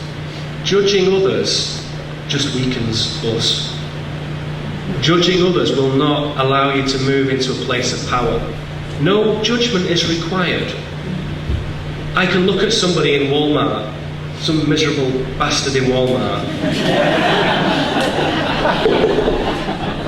and think, you are operating at a low frequency. And that's it. I am legitimately, hand on heart, not judging them. I'm just thinking, you are operating on a low frequency. That's it, that's the thought. I don't need to judge you. You're on a sacred journey, just as important as mine. You're at a radically different stage because you're only firing on the bottom 3 cylinders. So you're not aware of the big, exciting, incredible adventure. You don't know about it yet, do you? And so your misery is very tangible. And then, you know, we can all kind of like move on. No judgment is required on this. I think it's very important that when you start to grow and your frequencies start to move, you need to be aware of that. Okay, field phenomena. Phenomena, for me, the extraordinary is an appropriate thing to talk about in this venue. And the most interesting thing about phenomena is the paradox that it presents to us. Like I said before, when you come across something that is completely outside the mainstream sliver of normality, it isn't on the television, it isn't in the Washington Post, it isn't talked about by President Obama. It's something in the field that some guys with beards are pointing out like this. I'm one of them. That's phenomena. It's completely different, totally different. Now, a while ago, I was in a place called Marlborough, nothing to do with the cigarettes, in England, and you can see it on the little map, on the big map there. And it's a very special place, and it's a very beautiful, rural place, one of, sadly, a shrinking number of such places in the British Isles. But it's going to be there for a long time, and I love it, it's excellent. There's a little satellite view. It's largely kind of farmed, agricultural land, but very, very old. Some of these farms have been there for, you know, since medieval, Middle Ages and stuff. Extremely, extremely old, you know. And you can see some of the places, some of the clues as to what I'm going to talk about now. You can see like West Kennet Long Barrow, one of the oldest structures on the planet. Avebury Stone Circle, East Kennet, Alton Priors, Alton Barns down there, Silbury Hill, again, extremely, extremely important megalithic site. And in Marlborough, I had quite an incredible experience. I went there with my friend Jay, and we were basically doing some research into Avebury Circle and the stone and the structure of the stones and how it could affect consciousness. So rather than seeing it as a calendar, I was seeing it as a device. Same with West Kennet Long Barrow. So that's why we were there. And this little farm here is where I was staying. It's a big farm actually, you have it as a guest house. And so I could get in the little rental car and tootle along on the road and go to all these places. It's just a great, great way to spend a week. Very privileged to be able to create the space and the time to do that for myself.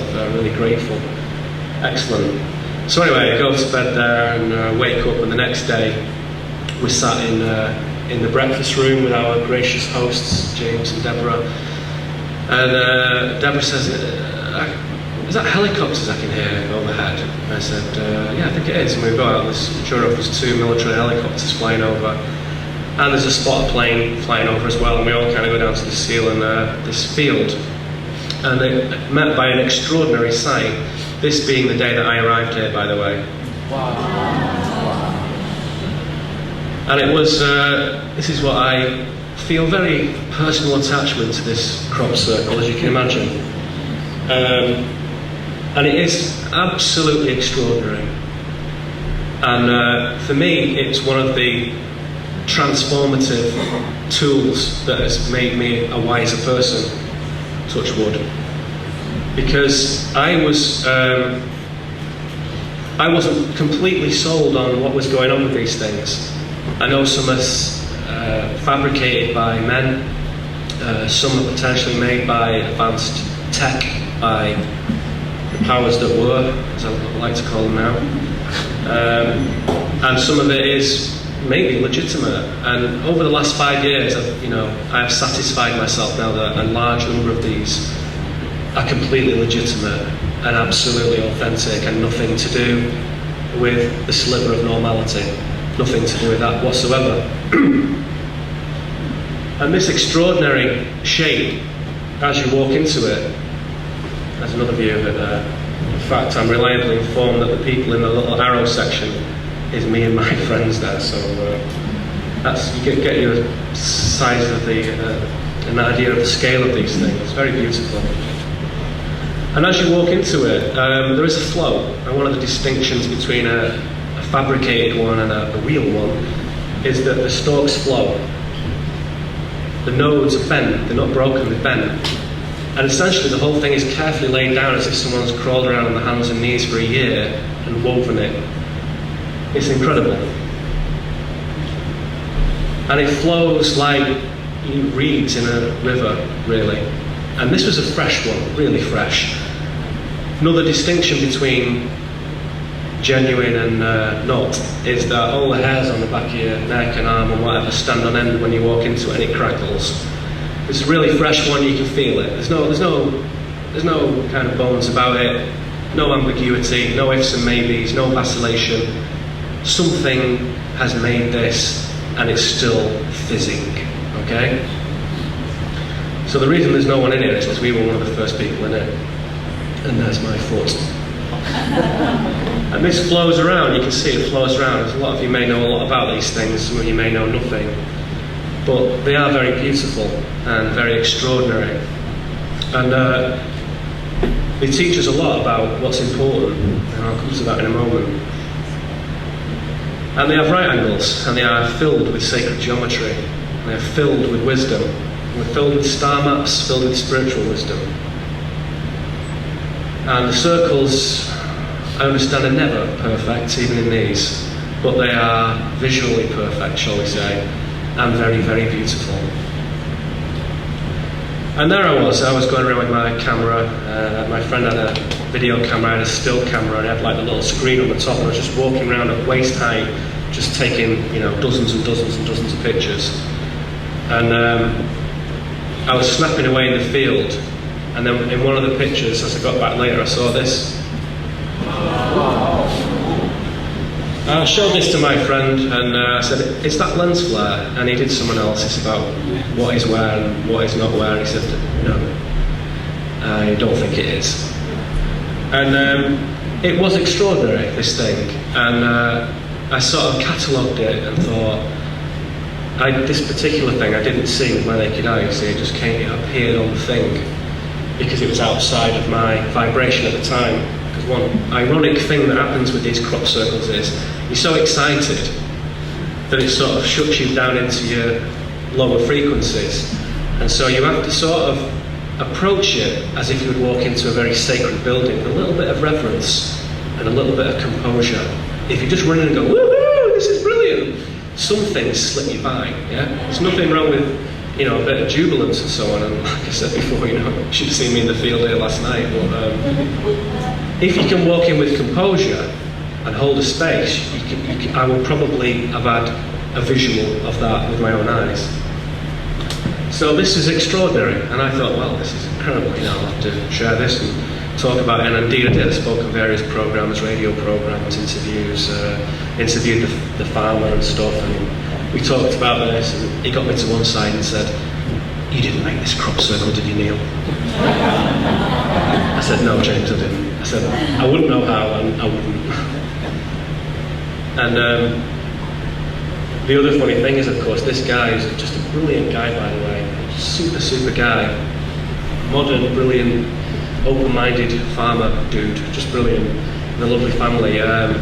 He's faced with the prospect of, here's this thing, and about 2 hours later, there's about 100 people in this field. 3 hours later, it was like 500 people getting off coaches coming to see this thing. There's people from all over the world come over for the crop circle season in Wiltshire and Somerset and Glastonbury and stuff in England. So they were all over. So they all are on these like bulletin board things, forums.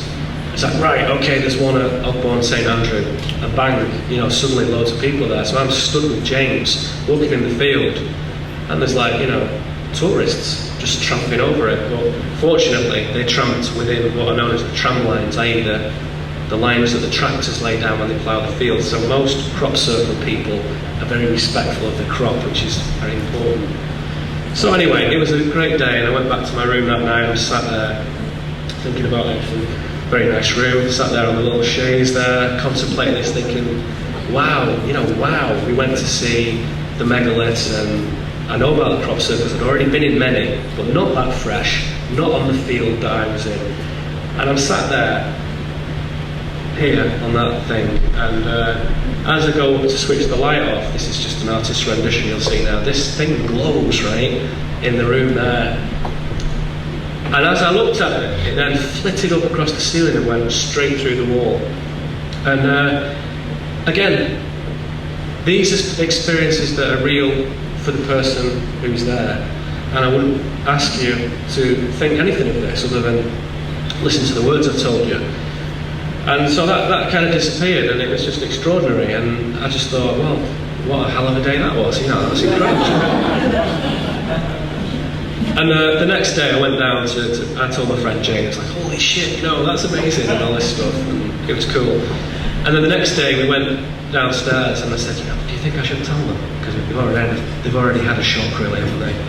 Shall I tell them that I've seen an orb floating through the bedroom? And he said, yeah, go on then.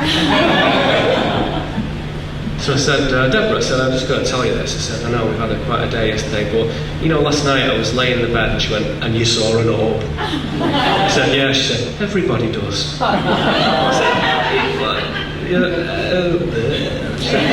she said, the people who were in the room before you, he's a physicist, and his wife was a homemaker, and very regular people. They come down here to look at some archaeological digs. And he came down in the morning and said, Deborah, I saw a funny light on the ceiling last night that went through the wall. And I said, well, that's extraordinary. I said, do you get many reports about this? She said, well, yeah. They said there's like a tavern, and an old inn, like in England, they are all like 500-600 years old. One of the older ones down the road. And she said, they all talk about it in there. They say, yeah, we see them. We see them over the fields. We see these things going over the fields all the time. The dogs chase them. And there's something about it. There's something about the place. There's something about the land. Like many people say, why are 97%, it's actually slightly lower now, why are 90-odd% of crop circles in one particular area in this little tiny farty country, England? What about the vast prairies and, enormous corn and wheat fields in America? What about that? Something about the land, something ancient about the land that's happened. So there was the farm. That's where the circle appeared, that's the farmhouse. And she said, yeah, what's unusual about your room? I say farmhouse, it looks more like a small hotel, doesn't it, really? She said, yeah, what's unusual about your room is that it's on we had a dowser here, it's on an intersection of two ley lines, two dragon lines. And I said, you're not a normal farmer's wife, are you, Deborah? I said, how do you know about dragon lines? And she said, well, everybody who comes here, we love to learn from them. And she said, we listen to everything. We listen to the scientific side of it, the domestic side of it, the politics, the New Age stuff, the consciousness, philosophy, spirituality. Just we love it. So they're extraordinary people. I was very honoured to, have the synchronous advantage to be in that space. And so these things are extremely important, extremely relevant, and it gives us an idea of what's going on here. So these little points here are vortices on the grid, and as James has told you, a number of times, this is a vortex here, it's a big one. So the phenomena here are proportionally even more impressive. But this grid goes across the planet, and from what I can gather, the older the land has remained unchanged, the more intact the energy grid is, the more intact the dragon lines, to use the old tongue, are. What that tells me about America is that something big happened on this continent not long ago, and it's new. The land is newly formed here. So Little England, this little tiny place, was probably a break-off from something big last time there was an earth change. And some people say it's the old Atlantean remnants, a break-off of that. And so the land in England is extraordinarily old, extraordinarily old. And so a lot of the power base and the unusual dominance of England in modern history is sometimes down to people taking advantage of that energy. What's extraordinary about this continent is the phenomena are fewer and far between in some cases, but when they come now, they're extraordinary dimensions, extraordinary capacity to change people. These things in England happen every single week in, week out, and nobody gives a shit. Nobody looks at them. They're not in the news. They're just like trivial fluff in the news now and again. At least here, there is some coverage, and there are some communities, and there are some societies who look at this, and there is a certain open-mindedness in the States, which I must admit has surprised me in a really brilliant, pleasant way, that I've not seen in many places in Europe, I'm sad to say. And Britain is actually one of the best places for it. In other places, and some of my friends in the alternative media that speak about this in Europe and France and Sweden and Italy, there's no coverage, none at all. It's not in the mainstream sliver, it doesn't exist. So there is something about this continent with its micro-history in modern terms, and its indigenous history that stretches further back, which is a distinct benefit for not constraining many of the minds that inhabit this continent in the way that European minds have been done. And so when I looked at this again recently, I thought, yeah, I think I'll tell them about that, because they're going to enjoy that probably. And maybe one or two of you have heard it before, but maybe some of you haven't. But when I was looking at it, I shared this with my wife at the time. I said, you know what I'm seeing when I look at this? I'll just knock it down to the shape so we can just concentrate on that. I'm seeing portals here. I'm seeing messages. What's it saying? This is my interpretation. There are many, this is mine. And it's saying, well, yeah, okay, let us imagine that there's a negative and a positive. Let us imagine that there's a central column, and that these are polarities where we're tugged between the dark and the light. That shape in the middle of the circle, just go back so you can see it in the actual crop. So it's very distinctly cut into that, very much an important part of it. To me, it's saying, for that higher brow function to work, you have to map the polarity. You have to have the heart flow open. Otherwise, you're not going to get there. And without that brow, you can forget ascendance, because that's the key to moving up to the next space. The heart opens it, the brow achieves it. And I'm just thinking, that just sort of totally makes perfect sense. And the beauty of these circles is that they encode various subjective truths for each individual. For me, even if that's just not right and it's just my error or my wishful thinking, I sat down and came to a thought. I thought, wow, that's really interesting. So it's given me something anyway. And I think that's the beauty of this paradoxical teaching, that it can give in one glyph, in one pattern in the crop, something special to lots of different people. And this D shape at the top, with a distinct separation, which I've just put a dotted line around it, is saying perhaps there's going to be a transcendence point where that gravitation to negative and direless is no longer appropriate. We're not going to have destruction and creation and good and bad and all that rubbish anymore. So this dimensional shift, 2012 is a bit old hat now, isn't it? But the dimensional shift, perhaps that is what the earth change is. Perhaps that's what the prophecies tell about, that those lower portals are not going to be enough to get you through it. And that's okay for those people, because that's part of their journey. Just as sacred as anyone else's, but at a different velocity, going in a different direction. Respect that. For our journey, we can see some deeper truths, perhaps. Something more significant is going on there. And these crop circles are extraordinary. I encourage you to take a look at them. They're starting to appear, and they have been for some months now, every single year, from sort of April to September, throughout England. Have a look. They are extraordinary, they're beautiful, they appear in a very short space of time, as short as 7 seconds in one recorded instance. This is one I had the great privilege to walk inside, and it's just extraordinary, that's all I can say. So as well as the beauty and the art in itself, it takes you into the land, it helps you see something you wouldn't normally see. It takes you into a sacred space, it's taking you over interconnected dragon lines, energy lines, vortices. It's placing you in vortices. Teaching of the circles. This is the last 10 minutes now, if any of you are getting a bit warm and stuff. There is multi-layered information. We've seen this model now, the 3D and the 4D. There's information for both of those layers. You can't get to the 4D unless you're in the 3D, so you have to soak up the 3D. So let us not disregard that.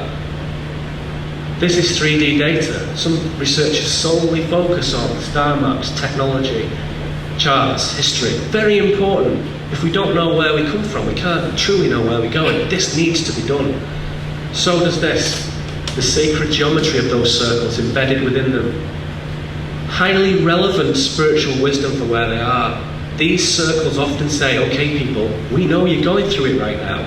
We can see you, you're loved, you're supported, and we are right with you.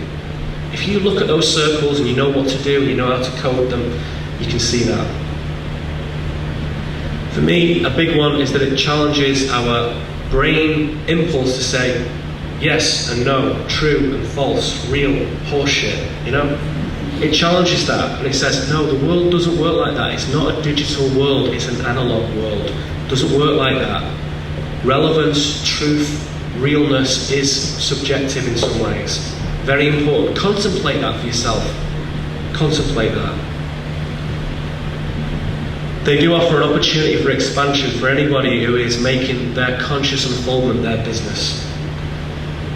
So if you ever get over there, or if you want to make a bit of a pilgrimage, it's well worth it. So we've looked at these things, we've looked at some of the overlays. When you put them together, what comes out? We need to look at phenomena. We need to look at spirit. We need to understand the discipline of philosophy, because those things give us the balance to see what is real inside and out. And as I said earlier, working on yourself when you understand these principles is the most gracious, powerful and generous contribution you can make. So don't let anyone say that you're going on this selfish quest and you're just doing all this weird stuff. No, you're doing something that is absolutely, completely transforming yourself and those around you. And every now and again, pat yourself on the back about that. Recognise where you've walked, how far you've come. No one's got it down yet, nobody knows exactly what's going on, but the journey, the territories that you've covered, the unfoldments that you've made are precious, precious things, completely, totally priceless. So this claiming power, the shadow, shifting relationships is part of what we all experience, dealing with duality. We talked about relationships a little bit, duality. You go to a wonderful conference and then on Tuesday you sat in an office somewhere and everyone's talking about baseball and barbecues. That's hard, that's difficult. So part of the shadow work with this power claiming is to understand how is that duality resolved in your life. And only you can answer that. But I recognise it, and I know that you all have it to greater or lesser degrees. We all do. Know that, take some comfort in that. Isolation, loneliness. Some of you are here alone, some of you are here in big happy groups, some of you whatever. When this group disperses and we go back to our own individual quests, some of us are on our own, and some of us rarely get an opportunity to talk to others about this, and that can be lonely. That loneliness is part of the shadow work and part of the initiation. It is a classic path to tread. Do not allow yourself ever to be disheartened on that. Aloneness is okay. Material resources. We have to change what we do, how we generate money, how we generate the resources we need to feed and clothe and heat and cool ourselves. Those are challenges. We can't just do the thing where you work hard all your life, have a few weeks vacation and retire and then do it. That's not appropriate on the spiritual path. That's not the way it works. It's now, right now. And that changes us radically out of the sliver of normality, how we fund ourselves. How do we do that? How can we achieve it? We don't want to charge people. Sometimes people say, hey Kramer, you're working for the man, you're charging for your audiobook. You're just full of shit, man. It's like, I need to use money to buy things to stay physically mobile. And as long as that goes on, I'll need to do things. And this is what I do full time, So we have to acknowledge that as part of the shadow work. Body image identification. The sliver of normality. If you walk through New York City, Times Square or whatever, it says these are the beautiful people. These is what they look like. You're not one of them. You're not beautiful. These people are beautiful. There's a constant deterioration of one's respect for one's own phenomenally brilliant and beautiful body. A constant diminishment of that. And that's not acceptable on the path of power. We have to make friends with our body, whatever it looks like, whatever it projects itself to be. It's wonderful, and it's a key tool that is used to diminish us. Don't let that happen to you. Cultural saturation, completely bombarded with stuff all the time. Learn to move away from the culture. As Terence McKenna said, culture is not your friend. Outmoded systems, taxations for this, permits for that, licenses for this, I don't need to tell James about any of this stuff. It just totally sucks. Those outmoded systems seem so incongruous, so bizarre, so stupid on the spiritual quest. I had to go through extraordinary channels to get my green card to stay here and live here. And they questioned me and asked me very personal questions, and I had to pay thousands of dollars to do it, and it's just wrong, it's just weird, it's just difficult, and it's very disheartening for genuine people who want to move around and do something important and support their families and do what they can to grow. It's difficult, outmoded systems, but let us at least know this, that in the earth change times, they're not going to be around very much longer, so just wave goodbye to them right now.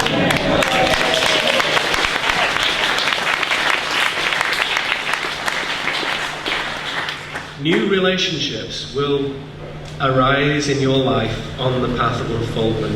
On the spiritual journey, you will meet important people in your life. Some of them will be friends, some of them you will share a bed with, some of them you will talk with, some of them you will study with. Whoever that is and whatever that level of intimacy, that is a wonderful thing. Take risks. Take risks in your life. Why not? Take risks. The sliver of normality says, never take risks. Always play the safe game. Always play the safe game. No, doesn't work with this. Learn to take calculated risks, then intuitive risks, and then just outright risks in that order.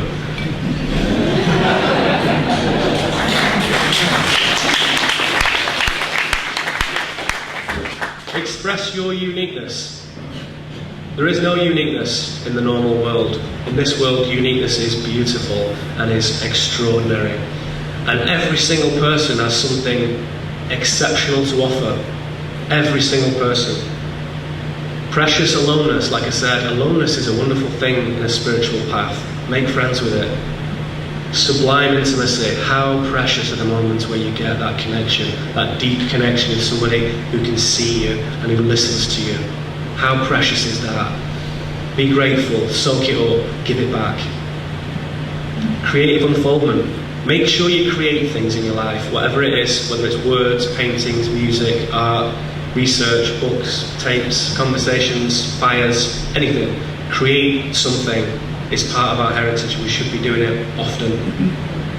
Move with integrity. Don't really need to say that, but that is something that is extremely important on this journey. If you move with integrity, you'll never ever take a false step. You may trip over, but it will be exactly what needed to happen. Use your own life as the instrument for transformation. It's not another system. It's not someone else's words. It's not some guru. Your life is the instrument, is the mechanism, is the magic for your creation. Make time, look inside, allow, be real. Go deeply, something I say a lot. And above all, make the arrangements necessary for the unfoldment of your own magic. At every level in your being, make the arrangements for your own magic, because that is what is going to separate us from people who are in fear, and they will need us. And we are there not only to grow, but also to support the people around us. We will be beacons for that, and we need to be magical beings for that. Thank you very much for listening.